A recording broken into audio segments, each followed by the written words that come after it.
Because you're like, if you follow me, you know where I stand. I wrote a song about it. And then you're saying, yeah, but like you can interpret it however you want, and different songs mean different things to different If you people. never knew me, you hear the song for the first time, you could think something completely different. It strikes me as a Freedom Convoy anthem. That's how it strikes me. And I think Great. it's being embraced That's by the no supporters problem. of the Freedom Convoy. That's no problem if that's how you interpret it. If it's your song and you're okay with it, then that's okay with you. It was not that's you putting words into my mouth. No. I'm just telling you my impression of it. And if that's your impression, that's totally fine because music is subjective. But I never set out once to write the anthem of the Freedom Convoy. The Freedom Convoy is over. That was last February. That's what I'm wondering about. I was like, why now? Why release the song? It feels like kicking a hornet's nest when you're already through the hike. You know what I mean? Like, do you feel like, does it feel like things... Now, that's a very good question. Why now?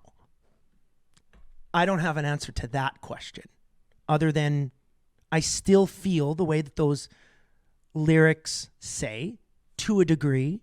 And now maybe, just maybe, I'm not going to be pushed with my back up against the wall. I think. How did you feel your back was against the wall? Oh, countless ways. We don't have enough time or enough whiskey with this brand new bourbon that you've got to talk about that. It was endless. Anybody in arts and entertainment, actually, we all felt our backs against the wall. There is no denying that. There is nobody who escaped the last 3 years unscathed without permanent scars. Do you think anything's ever going to go back to normal? No. Like if there was a Brett Kissel concert 5 years ago, you'd have people there that supported Stephen Harper at the time. You'd have people there that supported Justin Trudeau. You'd have people that supported Rachel Notley and that supported, Jason Kenney or the conservative premiers before him. You'd have people that cheered for the Oilers and the Flames. You'd have men and women, young and old. Yeah. I'm not sure that's the case now. And I'm not just talking about you. No, it's a very divided world right now, and we have to get back to unity in a lot of ways. And so for me, I mean, I'm also aware that is just the state of the world at this time. If anybody does come to a concert, I mean, I do my very best to bring people in a really special way and hold their attention for 2 hours and talk about how grateful I am that they're there, how grateful I am that we're sharing these moments together. We can forget about the world for a couple of hours, and we can just be and enjoy this moment. That's a wonderful thing. That's a gift that I've been given that I'm able to present in that way. But when you're saying, will anything go back to normal? Like that was the first question that you just asked. That like, no, normal. That was then. This is now. And I'm trying to ask that question of anybody I talk to, whether it's a country star or an epidemiologist or whatever the case may be.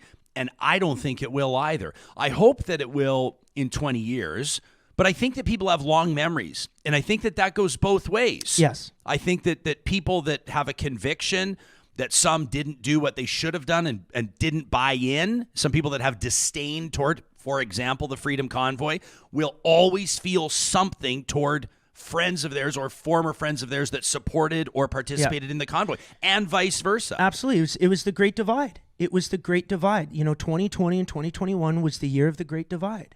And it was unfortunate to see that. But at the same time, I'm very, very blessed to have such a great group of friends and family members and a great community. And it's so supportive and there's so much positivity there.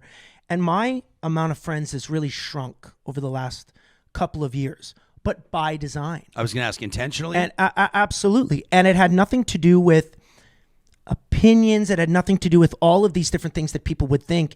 It was just really doubling down my efforts on the people that I really resonate with and give out positivity and great energy. And I'm very grateful for the group of friends that I have right now. I mean, I think I've got a million acquaintances, but the really good group of friends I could just count on, honestly, just a few fingers. Now, what I mean by that, to all bring it all back, is that it was the year of the Great Divide. And that's just the way that it happened. So will we get back to normal? I hope that we get back to, I hope we get to a spot where things are better than they've ever been. Now that's what I'm holding the focus for. I think that's going to take time. It'll take time. I hope that you're right. I hope that does happen. I don't know if it's happening anytime soon. And I think that this dust up is evidence of that. I think that people still did. I was trying to figure something out again, and I've been skimming and browsing the chatter around this album and this song in particular. Did you recently play a healthcare worker benefit or something in Ontario? There was or something recently. Do you know what I'm talking about? There was an association of healthcare providers that tweeted at you something. They were using their blowtorch and they weren't happy.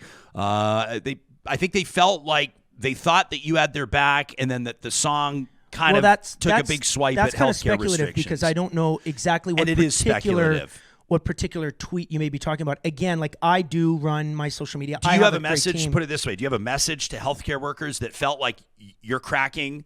You know, that you're smacking down restrictions as they were working overtime, trying to keep people out of ICUs and trying to keep people alive. I mean, there's a lot that can be said about that particular issue. And so, no, I'm not going to talk about that. What I will say is that I played in the province of Prince Edward Island, and I've played all across the country now, doing a lot of events for healthcare workers, heroes of the front line, hometown heroes, and everything like that.